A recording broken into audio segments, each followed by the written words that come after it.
वैध वोटर की पहचान के लिए इलेक्शन कमीशन ने मतदाता गहन पुनरीक्षण अभियान चला रखा है और 1 महीने तक यह पूरा अभियान चलेगा। इसको लेकर इंडी गठबंधन जो है पूरी तरह हमलावर है। इसके संबंध में सुप्रीम कोर्ट में भी जो है याचिका दायर की गई है। 10 तारीख को इसका फैसला आना बाकी है। इसके संबंध में हम बात करते हैं। हमारे साथ है कांग्रेस के ज़िला प्रवक्ता एजाज अहमद। ये जो सरकार के द्वारा अभियान चलाया जा रहा है, क्या वास्तव में वोटरों के अधिकार को छीनने की कोशिश की जा रही है या फिर कुछ और? जी नमस्कार। देखिए, अभी जो SIR जो हुआ है, स्पेशल इंसेंटिव रिविज़न, जो इलेक्शन कमीशन के द्वारा जो थोपा जा रहा है, दरअसल में ये सोची समझी चाल है।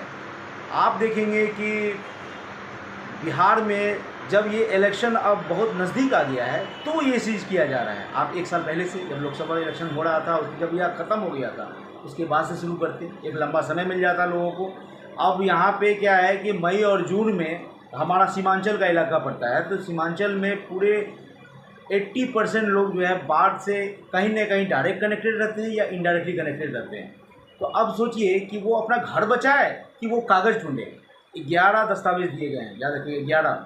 अब बताइए कि जो जिनके पास पैसा है, जिनके पास पासपोर्ट है, जो विदेश आना जाना करते हैं, वो लोग तो लेके आ जाएंगे। अब आप बताइए कि गरीब के पास क्या होता है? एक गरीब के पास होता है उसका पहचान आधार कार्ड। और बताइए कि उस आधार कार्ड को भी इन लोगों ने फेल कर दिया है कि ये मान्यता नहीं होगा, ये मान्य ही नहीं है। कहाँ से आप आ रहे हैं? तो आधार कार्ड ही नहीं है तो फिर आधार कार्ड बना क्यों रहा है? अब तो बंद कर देना चाहिए। जब ये आपकी नागरिकता को वैध ही नहीं करा रहा है, तो जब देखिए अब आधार कार्ड जो है हर जगह वैलिड है, लेकिन आप वोट जब नागरिकता साबित करने के लिए जा रहे हैं तो आधार कार्ड इनवैलिड हो जाता है। अब ये एक बात बताइए कि एक गरीब के पास राशन कार्ड होता है जिससे वो अभी आयुष्मान कार्ड भी बना सकते हैं या अपना जो राशन जो लेते हैं वो उसको दिखा करके हर महीना लेते हैं, अपना पेट पालते हैं। उसके पास वो कागज़ जरूर होता है, बहुत ही संयोग करके उसको प्लास्टिक में डाल करके कोई भीग ना जाए, बहुत उसको बच्चे की तरह रखते हैं। उस कार्ड को भी इन लोगों ने उसको निरस्त कर दिया है। अब एक गरीब के पास क्या होगा? उसके पास ज़मीन है पैसा खरीदने का, तो आप बोलते हैं ज़मीन का कागज़ उठा के लेके आइए। आपके पास क्या है? ये तर्कहीन है और ये बेवकूफ़ बनाने वाली चीज़ है।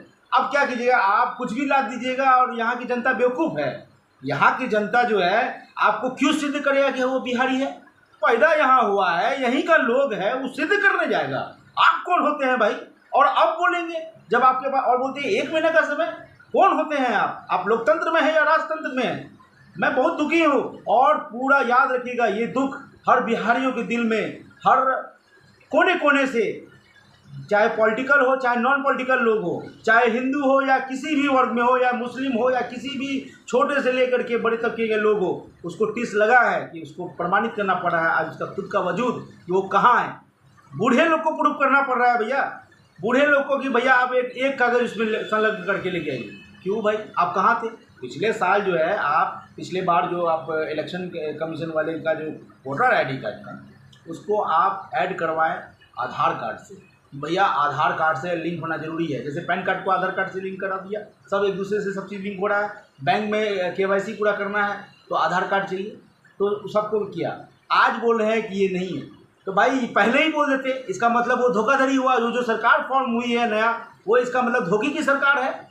हम लोग धोखे की सरकार में अभी रह रहे हैं। ये तो अराजकता की स्थिति आ सकती है, उन्माद फैल सकता है। लेकिन अभी भी गवर्नमेंट के पास ये एक समाधान का एक बहुत अच्छा रास्ता है, इसको जल्द से जल्द वापस लेना होगा। और आपको पता होगा कि परसों के दिन 9 तारीख को हमारी जो महागठबंधन की 6 पार्टियां हैं, वाम दल के लोग, राजद के लोग, कांग्रेस पार्टी के लोग, सारे लोग सड़क पे दिखेंगे आपको, और वापस लेना पड़ेगा इसको। वापस कैसे नहीं लेंगे वो हम देख लेंगे हम लोग। आप लोगों पर यह आरोप लग रहा है कि जो एनडीए कह रही है कि बांग्लादेशी वोटरों को जो है सीधे तौर पर भुनाने की कोशिश की जा रही है। देखिए, सीधा सीधी बात है, जब इन लोगों के पास कोई चारा नहीं होता है तो बोलते कि माइग्रेट करके आ गया। बांग्लादेशी के पास कागज नहीं होगा इसके लिए बोल करके कि ये दरअसल में जो है ना बेवकूफ़ बनाने वाला जैसा बात है। मैं तो बांग्लादेशी नहीं हूँ, हमारे आसपास के लोग तो बांग्लादेशी नहीं है, लेकिन अगर वो गरीब है, तो ये सब कागज़ कहाँ से लेके आ पाएगा? अगर बांग्लादेशी है तो उसको चिन्हित करिए, कोई और तरीका निकालिए कि वोटर आईडी कार्ड से, भाई वोटर देगा तब वो बांग्लादेशी है, तब वो बांग्लादेशी नहीं है।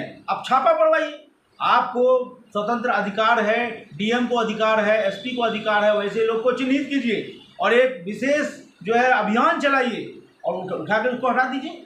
देखिए कैसे नहीं होता है, वो हट सकता है। लेकिन अभी इलेक्शन में अफरा तफरी के माहौल में आपको पता है कितने लोग इलाज करने के लिए बाहर जाते हैं। यहाँ तो वैसे कोई सुविधा तो है नहीं, नीतीश कुमार ने तो ऐसा कोई सुविधा दिया, अपना भी इलाज कराने जाते हैं दिल्ली, तो ऐसा कोई सुविधा तो है नहीं। अब क्या है कि जो दिल्ली मुंबई जो कैंसर का रोगी है उसको महीनों 6 महीना लग जाता है वहाँ इलाज करवाने में। हार्ट का पेशेंट है, कोई माँ बाप को लेके गया होगा वहाँ, वो सब के लिए क्या है आपके पास, वो आ करके माँ बाप को छोड़ करके यहाँ पर आ करके आपका जो नौटंकी में साथ देगा। ये बात आपको समझना पड़ेगा नीतीश जी, इसको हल्के में मत लीजिए, आपका हल्के में ले रहे हैं, सोच समझ के आपको काम करना पड़ेगा, वरना पीठ पीछे जो है अकाउंटेबिलिटी के लिए आपका विपक्ष बहुत मजबूत है, आप हल्के में मत लीजिए और इसको हटाना पड़ेगा। अब क्या करे, वो ऑपरेशन में पड़ा होगा, बेड पे पड़ा होगा, किसी का माँ, किसी का पिता, किसी का बच्चा, और वहाँ से उठ करके आ जाएगा। आपको लगता है ऐसा हो सकता है? और सोचिए आप जो पढ़ रहे होंगे स्टूडेंट, जो मेडिकल का तैयारी कर रहे होंगे बाहर में लोग, वो वोटर है, अब क्या करेगा, वो मेडिकल का पढ़ाई धराई छोड़ करके आपका ये जो है नौटंकी में सम्मिलित हो जाए और उसके बाद कागज़ अगर के बना तो क्या आप क्या उसको पैसा दे दीजिएगा? 5,000 रुपया लगता है आने में, तत्काल का टिकट कटाएगा, अब 5,000 रुपया लगेगा जाने में, 10,000 रुपया लगा, उसके बाद आप फिर ब्लॉक से का चक्कर काटते हैं, आपके वगैरह दस्तावेज नहीं है तो फिर 5-6 हज़ार। मतदाता गहन पुनरीक्षण मामले को लेकर के 9 तारीख को इंडी गठबंधन पूरी तरह बिहार बंद के मूड में नजर आ रही है। अब देखना दिलचस्प होगा कि उस दिन क्या कुछ सामने आता है, लेकिन इतना तय है कि इस मतदाता गहन पुनरीक्षण अभियान को लेकर के चुनाव के पहले ही बिहार की राजनीति पूरी तरह गर्मा चुकी है। Malay Jha, CWN news, Purnia.